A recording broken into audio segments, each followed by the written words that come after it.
قدرمنو اوریدونکو، تاسو پیږئ چې موږ ټول هیلې لرو، موږ ټول هڅې کوو په خپل ځان او روان کې د یو استعداد په شتون باور لرو.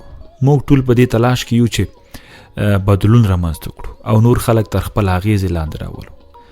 دا د هر سړي هیله او ارمان دی، دا د هر سړي آرزو دی چې په ټولنه کې لوړ موقف ته ورسیږي او نور خلک تر خپل اغیزې لاندې راولي، او تر دې پورې هڅه کوو چې نړۍ په یو بهتره مکان باندې بدل کړو. یعنی ځینې خلک د خپل ځان څه یا د خپل کلی یا د خپل قوم یا د خپلې کورنۍ څه چې د خپلې د نړۍ د بدلون هیله لري، او په همدې فکر کله کله دا هم دا فکر نیسي چې یاره څه ډول کولی شم چې نړۍ ته بدلون ورکړم. په همدې لحاظ کې له خپلو غوښتنو څخه یوه په یاد راوړه. ښایي چې دا غوښتنه د هغه هیله وي چې نور دې له یاده وتلې ده. څه فکر کوئ که چیرې دا غوښتنه ستا په وجود کې د یوې هیلې په ډول پاتې وي یا ستا په ژوند کې به څه حالات راغلی وای، د دې کتاب په همدې پاڼه کې ودرېږه او یوازې له هغه څه نه چې په ژوند کې د زړه له تله غواړي یوه هیله او خوب جوړ کړه، په هغوی کې فکر وکړه او په هغې کې ډوب شو. مونږ او تاسې لکه وړاندې مې چې وویل چې په ژوند کې ډېرې هیلې لرو، ډېر اهداف لرو، خو د هغې د رسېدو لپاره مونږ او تاسې لارې چارې او طریقې نه غواړو. تاسې وکئ همدا اوس هغه ټولې هیلې او هغه ټول ارمانونه مو سره راټول کئ چې تاسې یې په ژوند کې لرئ او غواړئ چې هغې ته ورسېږئ. هغه معلومې کړئ کومې دي او څه ډول دي، بیا د هغې له منځه ټولې راټولي او په هغې کې یوه داسې هیله انتخاب کړئ چې هغه په رښتیا ستاسو د پرمختګ، هغه په ټولو هیلو کې بره هیله وي، هغه ستاسو د ټولو هیلو او ارمانونو لوړه هیله او لوړ ارمان وي. بیا د همدې لپاره کار وکړئ، همده ترلاسه کړئ، همدا ډول بیا بله بیا بله بیا بله. خو که موږ او تاسې داسې کوو چې ټول وخت په همدې هیلو کې تېروو او بیا د ځان لپاره مشخص پلان او د هیلو ته د رسېدو لپاره مکمل یا مشخصې طریقې نه لرو، بیا شاید په موږ او تاسې نه داسې وشي چې ژوند به ټول راباندې تېر وي، خو یوه هیله به هم پوره نه شي، یو ارمان ته به هم نه ورسېدلی. که موږ او داسې وکړو چې لومړیو هیلو ته د رسېدو لپاره یوه انتخاب کړو، ورپسې بله ورپسې بله د هغې لپاره کار وکړو، دا به له موږ سره دا مرسته وکولی شي چې امکان دی ولري چې موږ خپلو هیلو ته د بل هر چا ډېر زر ورسېږو او ډېرو هیلو ته ورسېږو. که چیرې خپل ژوند د جګړې میدان وګڼئ، ډېر سخت وي، امکان لري په هغه کې ورک شي، په دې ډګر کې به ټول خلک ستاسې په دښمنۍ واوړي یا به دښمنان شي. مګر که چیرې ژوند یوه لوبه وګڼئ، ډېره به نندریزه وي، نو ژوند ته کومه تشبیه ورکول غواړي. کیدای شي ژوند ته د سرې ګرمۍ ورکولو له مخې هغه یوه لوبه وګڼئ. ځینې وخت په کار وي چې ژوند یو مقدس سفر وګڼئ او د هغو په لړ کې په ځینو نعمتونو لکه په دوستانو، کورنۍ او نورو امتیازاتو باندې شکر وباسئ. همداسې کله نه کله کولی شي د ځینو ناوړه حالاتو څخه د تېرېدو په موخه ژوند د یو امتحان په ډول ومنئ. که چیرې ستاسې لیدلوری د ژوند په وړاندې بدل شي، په خپله به د ژوند په نسبت ستاسې فکر، احساس او عکس العمل هم بدلون ومومي. نو همدا اوس هغه مثبت او رغانده تشبیهات چې د ژوند په مفهوم یې وړاندې کوي ولیکئ او عملي کړئ. مونږ تاسې وایو چې که ژوند مونږ او تاسې یو د جګړې میدان وګڼو، په هغې کې دښمنۍ، تربګانۍ، کینې او نورې خبرې ومنو، یا مونږ او تاسې پکې د خپلو ملګرو، دوستانو، کلیوالو او کورنۍ سره پکې دښمنۍ کوو، نو شاید مونږ ډېر دښمنان ولرو او ډېر خلک زمونږ دښمنان جوړ شي. خو که ژوند یوه لوبه وګڼو او ووایو چې ژوند یوه لوبه ده او په دې لوبه کې باید هر څوک په خپل ځان کې یو ډول قوت پیدا کړي، یو ډول استعداد پیدا کړي او دغه لوبه کې باید په خپل همت ولوبېږي او د ژوند د نورو ملګرو، دوستانو، کلیوالو نه فقط په همدې لوبه کې مرسته وغواړي. که چیرې کیدای شوه نو بیا شاید موږ او تاسې ښه ثابت شو. خو زموږ او ستاسې په ټولنه کې دا چې دښمنۍ، تربګنۍ او نور مشکلات بیخي زیات شوي دي، یو علت یې دا دی چې موږ او تاسې همدا ژوند یو د جنگ میدان بایللی دی. په جنگ میدان منومولی دی. موږ وایو چې ژوند د جنگ میدان دی، په دې کې باید وجنګېږو. نه، ژوند د جنگ میدان منوموه، بلکې ژوند د ژوند یوه لوبه ولوبوه، یوه لوبه یې ونوموه. ځکه د جنگ په میدان کې کرکې، نفرتونه، کینې، ستونزې، مشکلات ډېرېږي، او په لوبه کې دا هیڅ هم نه کېږي. یوازې انسان ته پکې د خپل همت، د خپلې وړتیا جرأت ورکوي. آیا کله چې غواړئ له خپل وخت څخه ډېر خوند واخلئ، تلویزیون ګورئ او که ویده کېږئ؟ آیا له سختۍ څخه د تیښتې او د ارامۍ د لاسته راوړلو لپاره دې څه نوي ښې او مثبتې لارې هم په پام کې لرئ او که نه؟ کله چې ستړی شي، کله چې ناارامه شي، کله چې نور کارونه کوي، نو څه کوئ؟ د خپلې ذهني یا جسمي ستړیا لپاره ویده کېږئ؟ د خپلې ذهني ستړیا د له منځه لپاره نشهیي توکي یعنې سګرټ کاروئ که نور؟ کومې لارې غوره کوئ؟ ته همدا اوس فکر وکړه چې کومه یوه لاره به یې ښه اغېزمنه وي. آیا په داسې بېلابېلو انګیزو اخته یاست چې پر ژوند مو بې اغېزه کړي وي؟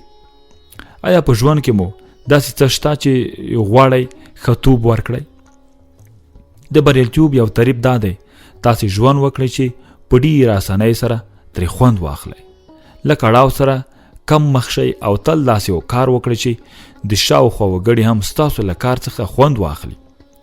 دې طریق ته په کاتو سره تر کومه بریده بریالی یاست. د دې لپاره چې نن له خپل ژوند څخه خوند واخلئ، څه کولی شئ چې ترسره یې کړئ؟ دا ستاسې فکر او ستاسو په روح پسې تړاو لري. په دې اړه خپل فکر وکړئ. یا هر شی خپل ورته شی جذبوي او جذب یې کړي. ته په خپله د هستۍ تر ټولو پیاوړی مقناطیس یې. ته په خپل بدن کې د جاذبې قدرت لري چې په دې دنیا کې تر بل هر شي پیاوړی دی. او دغه اټکلیدونکی مقناطیسي قدرت ستا له خپلو افکارو خپریږي. هر مثبت فکر خپل مثبت فکر جذبوي. د یو انسان په توګه زموږ دنده دا ده چې د هغې څه یا د هغې څه په هکله فکر وکړو چې غواړو او هغه څه چې غواړو په خپل ذهن کې مشخص کړو. په دغه وخت کې د کائناتو یو ستر قانون یعنی د جذبولو قانون ورته رابولو، او ته هماغه شی ترلاسه کوي چې فکر یې کوي. همدا اوس ستا ژوند ستا د پخوانیو افکارو انعکاس دی. ځان په پریمانه نعمتونو کې وګوره او داسې فکر وکړه چې په دې پریمانه نعمتونو کې ژوند کوي. که داسې وکړي هغه به جذب کړي. دغه چاره په هر پړاو کې او د هر چا لپاره امکان لري. پرېږده، راځه ژوند وکړه او په خپلو ټولو نعمتونو باندې شکر وباسه، که څه هم ډېر کم وي. په دې سره به ته د خپلو نعمتونو خوند اخلي. آیا پوهېږې چې څه ډول باید خپل حالت ښه کړي؟ آیا امکان لري داسې کار ترسره کړې چې همدا اوس د بشپړې نیکمرغۍ او ذوق او خوښې احساس وکړې؟ په کار ده چې د خپلې پاملرنې مرکز ته مو بدلون ورکړي. آیا په یاد لرئ چې یو وخت مو یو لوی کار ترسره کړی وي او ځان مو سرلوړی او بریالی احساس کړی وي؟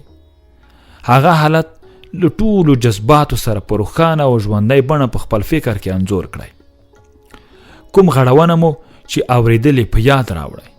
د خپل زړه د راز احساس کړئ. د هماغه وخت په شان سره ساه وباسئ. هماغه ډول خپله څېره ونیسئ او خپل بدن مو د هماغه وخت په شان په خوځښت راولئ. آیا حیرانتیا په ځان کې نه احساسوئ؟ آیا ممکنه ده هر وخت چې مو زړه غواړي همدا احساس په ځان کې رامنځته کړئ؟ له یاده مه باسئ. ژوند په تکراري ډول د یو لباس اغوستل نه دي. ژوند کومه لوبه نه ده. ستاسې ګران عمر دی. څه غواړئ له هغه سره څه کوئ؟ آیا دا فکر کوئ چې په واقعي معنا سره ژوند کوئ؟ آیا خپل عمر له هرې لحاظې څخه خوندي اخلئ؟ آیا له هغو فرصتونو څخه چې تاسو ته پکې مخکې راځي استفاده کوئ؟ څه فکر کوئ چې له 3-4 اونیو وروسته نوی ژوند نه یې؟ په هغه وخت کې څه کوئ؟ څه خبرې لرئ؟ په چا او څه شي دې زړه بدیږي؟ اوس د هغو ټولو قدر او په ټولو باندې ځان وپوهوه او د ټولو په قدر وپوهېږه. همدا اوس د ځان لپاره یو ښه پلان جوړ کړه تر څو بریالی شي. درنو اوریدونکو، تاسې د ولس غږ راډیو څخه د فکري راغون خپرونې ته غوږ یاستئ. له خپله ځانه د ځان په اړه پوښتنې وکړئ. دا ډېر اسانه ده چې ځان له ځانه سره تحلیل کړئ او د نورو خلکو له ښکاره انتقاد څخه هم ځان وژغورئ. له ځانه وپوښتئ په ما کې کوم کمی شته چې له نورو څخه یې کم راوستی یم؟ څنګه کولی شم چې خپل هدف ته ورسیږم؟ څنګه کولی شم په خپل قول عمل وکړم؟ څنګه کولی شم د خپل فکر او عمل ترمنځ انډوال رامنځته کړم؟ کوم فکرونه چې درته پیدا کیږي هغه ولیکئ. پرېږده چې بېلابېل فکرونه ستاسې ذهن ته راشي. نوښتګر واوسئ او د حل په لارو پسې وګرځئ. د ژوند د بدلون امکان شته، نورو دا کار کړی دی. که تاسو غواړئ چې خپل ژوند ته مو بدلون ورکئ، دا امکان لري، ځکه امکان لري چې نورو هم دا کار کړی دی. خو که تاسو غواړئ چې ژوند ته بدلون نه ورکوئ، دا هم امکان لري، ځکه نورو خلکو چې ژوند ته بدلون نه دی ورکړی، ژوند یې بدلون نه دی کړی. الله تعالی خپله هم وایي چې که تاسې خپل ځان ته په خپله یا د خپل ژوند ته په خپله بدلون ورنکئ، زه ستاسو ژوند نه در بدلوم. خو که تاسې خپل ژوند ته په خپله بدلون ورکئ، زه هم ستاسو ژوند در بدلوم. نو راځئ خپل ژوند په خپله بدل کو. په ژوند کې اندېښنې هیڅ ګټه نه لري. کتابونو کې داسې راځي چې د لومړۍ نړیوالې جګړې پر وخت یو روسي عسکر د امریکا ځواکونو نیولی و او په هغې باندې د اعدام حکم وشو او بیا د اعدام د ورځې لپاره شپې ورځې سبا کولې. خدای په زندان کې ډیر په ښه سلوک او ډیر په خندانه لهجه خبرې کولې. د هر یو ملګري سره ډیر په زړورتیا سره مخامخ کېده. د زندان نورو ملګرو فکر وکړ چې شاید دی د همدې پریکړې څخه نه وي خبر چې په ده باندې د اعدام حکم شوی دی. خو وروسته دا معلومه شوه چې دی ښه باوري دی او ښه خبر دی. نو د زندان خلک اړ شول یا زندانیان اړ شول چې د همدغې کس څخه پوښتنه وکړي چې ولې داسې. کله چې هغې ته ورغلل، هغې نه پوښتنه وکړه، نو هغې په ځواب کې ورته وویل چې نورو خلکو چې اندېښنې کړي دي هم هیڅ ګټه یې نه ده ورته کړې. په تاریخ کې په ژوند کې هر چا چې اندېښنې کړي دي او تشویشونه او فکرونه کړي دي، د ده لپاره هیڅ ګټه نه ده کړې. نو زه که اوس اندېښنه وکم، زما لپاره هیڅ ګټه نه لري، بلکې دغه څو ورځې مې چې پاتې دي، دا ژوند مې پاتې دی، دا به هم په اندېښنو کې راباندې تیر شي. نو زه باید دغه څو مشخصې شپې ورځې هم بې اندېښنې تېرې کړم. داسې به یې تېرې نه کړم چې په اندېښنو او مشکلاتو کې تېرې کړم. نو موږ او تاسې باید په ژوند کې مبارز کسان واوسو، تکړه کسان باید واوسو، ځکه موږ او تاسې هر وخت لپاره دا کلمه زده کړې ده چې وایو چې ژوند د مبارزې نوم دی، ژوند د هڅې نوم دی، ژوند د همت نوم دی. نو موږ او تاسې هم باید همت وکړو، هڅه وکړو، تر څو خپلو موخو او خپلو اهدافو ته ورسېږو. نهیلي باید نه شو، هر وخت لپاره باید مخکې ځانونه کش کړو. او اندېښنې لکه وړاندې مونږ مثال ویله، اندېښنې په ژوند کې هیڅ معنا نه لري. نو موږ باید د اندېښنو نه ځانونه وساتو، اندېښنې باید ونه کړو. په همدې هیله د نن ورځې فکري رغون خپرونه هم پای ته رسېږي. ستاسو له اورېدو له پاتې کېدو ډېره مننه. راتلونکي خپرونو کې بیا هم ستاسو لپاره په همدې موضوعګانو باندې خبرې کوو. د اوس لپاره خپرونه پای ته رسوو. ما نور غفور ظهیر او صدیق الله ژمن ته اجازه راکړئ. ستاسو لپاره ښه وختونه او خوشحاله شئ.